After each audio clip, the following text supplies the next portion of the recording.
Jason. When I turned around, there was my ex-wife with a young man.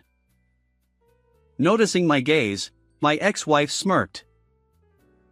This is my husband. She said. I'm living a much wealthier life now compared to back then. You've been fired for disciplinary reasons, so you're probably making around $1,000 a month, right? How pitiful. I was disgusted by my ex-wife's same old attitude. Yeah, right. Be happy, I said coldly and started to walk away. My name is Jason. I met my wife, Amy, at a top-tier IT company where I started working right after graduating. Back then, and even now, it has been a leading company in the industry with a heavy workload, and I was busy every day. In my third year, I was appointed as a project team leader, and my colleagues started saying I was on the fast track to promotion.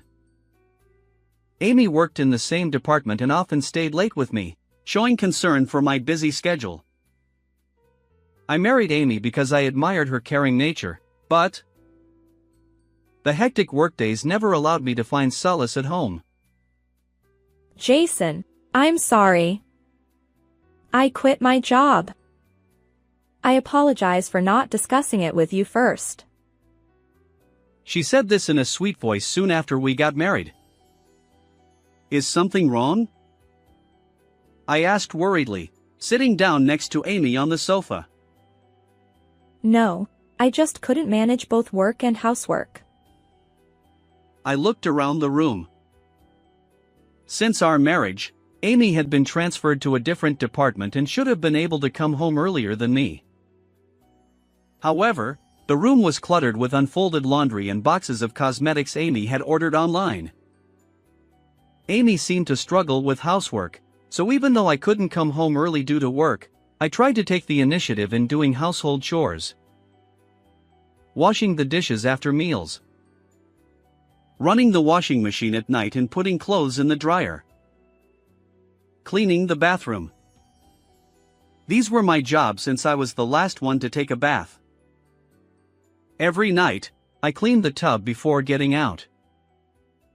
Amy wasn't good at managing the stock of daily necessities either and often ran out of things, so I ended up managing that too. Honestly, it was tough because I got home late and had to cut down on sleep. But since Amy wasn't good at housework, it couldn't be helped. She prepared dinner, which I was very grateful for. I had heard my married female colleagues complain during breaks that cooking dinner was the hardest part of daily housework. Amy's mother, who lived nearby, also brought us side dishes sometimes. She was an excellent cook, and everything she made was delicious. So I told myself I was happy. I convinced myself of that. Still, I couldn't bring myself to look at Amy after she quit her job without consulting me. I was afraid I'd voice my fear about whether she truly loved me. This was when the cracks in our marriage started to show. Once Amy became a full-time housewife, my allowance was reduced due to our budget. Amy claimed, I don't need an allowance since I'm not working. I'll just ask for money when I need it. However, many things didn't sit right with me. While I was at work, Amy would go out for extravagant lunches with her friends or buy clothes. In contrast, I had to limit my lunch to $5 in the cafeteria to stay within my allowance. I wanted to join my colleagues at restaurants occasionally, but I couldn't afford it. The long work hours had me at my breaking point both mentally and physically. Even when I got home, there were household chores waiting for me. My eyes always hurt, and my eyelids felt heavy. Despite that, I have had trouble sleeping lately. The sources of my stress extended beyond Amy to her parents as well. During lunch break, as I was eating a sandwich I bought from the cafeteria at my desk, my personal phone rang. It was the number of Amy's mother. My head started aching immediately. I washed down the sandwich with some tea and picked up the phone. I stood in a corner of the hallway where no one could see me, took a deep breath, and answered the call. It's about the bathroom renovation. I was exhausted by Amy's mother starting the conversation so bluntly without any greeting. I'm sorry, but I'm at work right now. Amy is home, so could you call her instead? What are you talking about? You're the one paying, right? The contractor called to say the payment is due by tomorrow, so I needed to tell you quickly. I gave the invoice to Amy when she came home. Thanks. What? Didn't you just say it was for the toilet renovation? Oh, that's separate. This is different. Amy told me you're getting a bonus next month, right? Your company is big, so this should be fine. Anyway, thanks. Wait. Hold on a sec. The call abruptly ended. It felt like no matter how hard I worked, the money was being drained away. I felt a deep sense of emptiness about my uncontrollable life. I let out a big sigh. I felt a gaze and looked up to see a woman peeking out awkwardly from the door leading to the emergency stairs. She had apparently overheard my conversation. Was that your mother-in-law again? Her shoulder-length straight hair swayed gently. This wasn't the first time we had run into each other here. She often found me making phone calls in the hallway and always looked sheepish as she spoke to me. Her name was Emma. Although she was in a different department, she was a colleague and 2 years my junior, working as a programmer at our company. Through our numerous conversations, I learned this about her. I also discovered that Emma had a rather unique hobby. She loved looking at art museums, not for the art, but for the buildings themselves.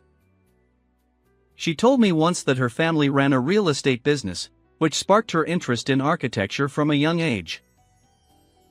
I said, "I'm beat," forcing a smile. Emma looked at me intently with her big eyes. You don't look well. Are you sure you're okay? I'm worried you'll collapse. Are you just pretending to be fine? I'm fine, really, I replied, waving my hand dismissively. I'm okay, really. It's nothing. Emma's eyes wavered. Are you just telling yourself it's nothing? Her words struck a chord with me. Still, all I could say was, I'm fine. I had to, or I wouldn't be able to cope with the mounting fatigue and stress. Even though I knew I was reaching my breaking point, I couldn't let go of the memories of the kind Amy from before our marriage. Jason. She peered at me worriedly as I zoned out, lost in thought despite my earlier assurances. Here, take this. She pulled out an orange juice from her small handbag and slipped it into my suit pocket. Vitamin C is good for stress, she said with a bright smile. Then, noticing that lunch break was nearly over, she added, Oh, it's almost time. And quickly walked away. I couldn't help but laugh, feeling a bit relieved. Holding the orange juice Emma had given me, I walked down the hallway with a light step. However, as soon as I returned to my desk, I sensed something was wrong.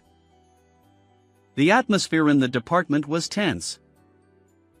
The section chief had a serious expression as he spoke on the phone. The entire floor was buzzing, with everyone moving around busily. The section chief hung up the phone and our eyes met. His glare made me realize I must have done something wrong. Jason, come here for a moment. As he called out to me, all my colleagues turned to look at me at once. They whispered among themselves, clearly curious about what was happening. My face turned as white as a sheet, and I stumbled over to the section chief. An unusual tension filled the floor. This is the system you designed, isn't it, Jason? He pointed to the system design document for the restaurant loyalty card membership system. Yes, it's the new system we implemented last month. 40 million customer records have been leaked. He interrupted my words with this bombshell. What? From what I heard from the team members, the system's vulnerabilities were pointed out, but you delivered it without fixing them. Is that true? They're saying you prioritize progress. And you're the one who created the attached documents for this approval, right? He thrust a pile of documents in front of me. It was true, I had made them. I had also supposedly fixed the system vulnerabilities. Had another vulnerability been found? I hadn't heard anything about it. Or had I really missed it? My exhausted brain raced with thoughts, trying to piece everything together. Seeing me at a loss for words, the section chief misunderstood and thought I was responsible. Be prepared for appropriate disciplinary action, he said sternly. In the end, I was held responsible as the team leader and was dismissed for misconduct. Sorry, we can't back you up, they said. But no one tried to overturn the decision that it was solely my fault. I tried to understand that everyone was desperately trying to protect themselves, but I was deeply disappointed with the company and accepted the dismissal. When I got home and told my wife, Amy, she fell silent. Amy? I called out, and she glared at me. I'm divorcing you.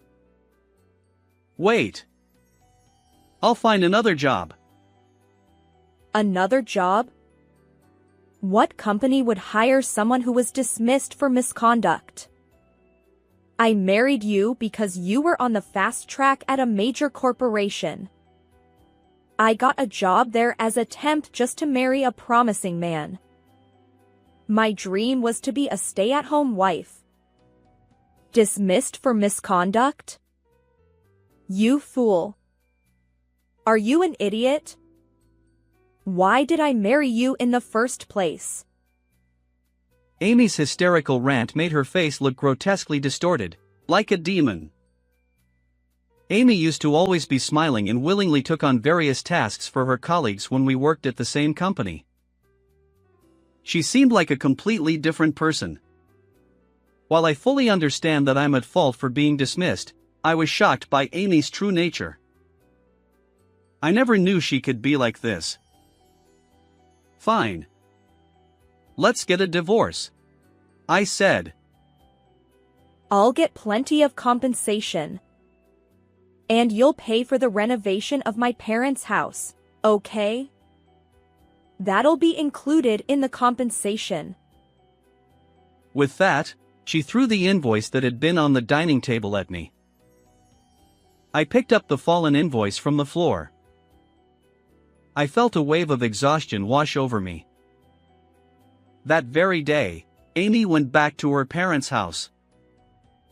Later, divorce papers and a compensation claim were sent by mail, and I stamped the divorce papers alone in the now empty room. We bought this house when we got married. It was in my name, so technically, I could choose to continue living here. But it was too big for just me. I decided to put it up for sale and split the money. It seemed Amy just wanted the money and had no intention of doing anything else. I realized how difficult it was to have an amicable divorce. As I searched online for a real estate agent to sell the house, I remembered that my colleague Emma's family runs a real estate agency. I thought it might be easier to handle the sale process with someone familiar with the situation of my divorce. So, I emailed Emma. I received a quick reply from Emma. She was sympathetic and offered to help. We arranged to visit her family's real estate company together on Sunday. Emma's parents' real estate agency was a well-known major company. Thanks to Emma subtly mentioning to them that I was going through a divorce and wanted to sell the house, the process went smoothly without delving too much into the reasons for selling. Then, unexpectedly, I received a surprising offer. I've heard a lot from Emma. Finding a new job must be tough. If you're interested, how about working with us? Really? But why me? Emma speaks highly of you, so I got interested. With a smile across the counter, Emma's father said that. Sitting next to him, Emma's face turned red as she quickly replied.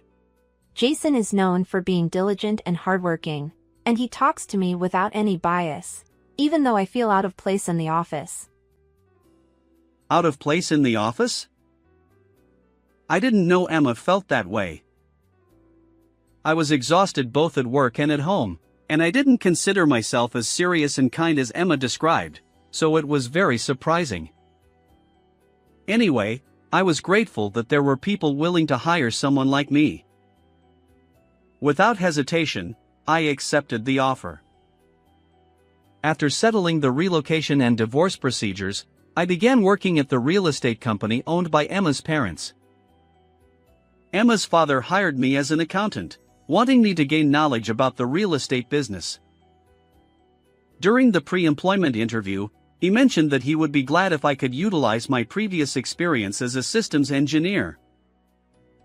My background in economics from university and my acquisition of financial accounting and reporting during my student days proved to be helpful. Although Emma's parents' real estate company was a major player, there was no department that perfectly matched my background in IT, as they outsourced their IT department. Still, I constantly strived to integrate my knowledge of real estate and IT to meet Emma's father's expectations. Even though I was hired with Emma's recommendation, I wanted to be recognized as someone who could contribute to the company effectively. I wanted to prove that through sincere and diligent work, I could achieve recognition and rewards. Years later, I transferred from the accounting department to the finance department. Within the finance department, I worked in a specialized unit called the IT strategy consulting team. Since joining this company, I've been thinking constantly. After much deliberation, I came to the conclusion that to contribute to the company while leveraging my knowledge of IT and learning about business management in the real estate industry, I needed to become an IT consultant. As I diligently studied every day, I gradually became able to voice my opinions to Emma's father, even as an IT consultant. My suggestions started to be adopted little by little, leading to cost savings in the outsourced IT department. I was entrusted with detailed tasks such as cost-benefit analysis of the new real estate management system and developing specific implementation schedules. And through my work, I earned the trust of Emma's father.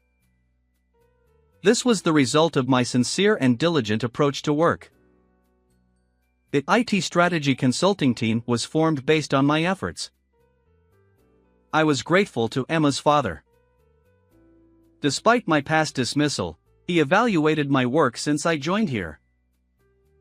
Emma's mother also welcomed me, rather than opposing my joining the company. I was also grateful to Emma. With her cheerful and sincere remarks, she lightened my serious thoughts. Now, Emma has become an irreplaceable presence in my life. Some of my friends who spent student days together stayed by my side, and we would occasionally go out for drinks together. One of my friends got a job at a TV company and sometimes invited me to appear as an expert on segments about real estate XIT on their programs. Later, my serious approach to commentary became a topic of interest, and I started receiving offers from various shows. I was grateful for that. I was surrounded by warm-hearted people. Of course, there were those who criticized my dismissal, but instead of getting caught up in that, I focused on the kind people around me. I owed this perspective to Emma. I want to repay the kindness I've received so far. To give back a little, I invited Emma and her parents to a French restaurant to enjoy a leisurely meal. Oh my, what a beautiful building. Emma's mother, who looked just like Emma, gazed in admiration at the restaurant's exterior as soon as we arrived. Mom! Hurry up! Jason is treating us to a delicious meal. With Emma urging us, we stepped inside the restaurant. We were shown to a private room and enjoyed the full-course French meal I had reserved. The dishes included soup made with fresh shellfish, meat, and appetizers using seasonal vegetables. The dessert was mango sorbet with fruit pieces, which had just the right amount of sweetness and a refreshing taste. Each dish was beautifully presented and made it a feast for the eyes as well. Seeing the satisfied faces of Emma and her family made me happy. Since I had prepared a bouquet as a surprise, I excused myself to go to the restroom and stepped out of the private room. At that moment, Jason. When I turned around, there stood my ex-wife, Amy, with a young man beside her. Amy noticed my gaze and said with a triumphant look, "This is my husband." Even though she said that, I felt no emotion. I'm living a much wealthier life than before. I'm glad I left you. My current husband takes me to such fancy restaurants so often that I'm tired of them. He makes my dream of being a housewife come true. Her husband stood next to her, looking quite pleased. Amy snorted with a proud expression arrogantly. I was exasperated by her attitude, which hadn't changed at all. Nonetheless, Amy continued to babble on. Still, I never expected to run into you in a place like this. Are you sure you're not overextending yourself by coming to a high-end restaurant, Jason? I mean, you're probably making at most $1,000 a month from your part-time job, right? Poor thing. I realized it would be difficult for Amy to understand that if we worked diligently and sincerely, there were people who would recognize and appreciate our efforts. Of course, I had no intention of making her understand. Yeah, you're right. Be happy, I said coldly, and tried to walk away. You have to say it properly. I heard Emma's voice from behind me. She had come to find me, worried because I hadn't returned for a while. Emma was staring at Amy with eyes burning with anger. Jason is a wonderful person with an honest character who works diligently and sincerely. He's indispensable to my parents' company. And to me as well. Jason appears on TV and promotes our company. Thanks to him, my parents' company has grown rapidly. If making money is so impressive, then Jason is even more impressive. With that, Emma boldly announced my monthly income of last month in the restaurant hallway. If this were a comic book, it would probably have a bam sound effect. Emma stood with her hands on her hips, striking a defiant pose. I couldn't help but think how cute she looked. That amount is a bit too personal to mention. But thank you, I said and turned back to Amy. Amy and her husband were stunned, unable to find any words. It seems we didn't share the same values. I realize now that it was foolish of me to marry you without seeing that.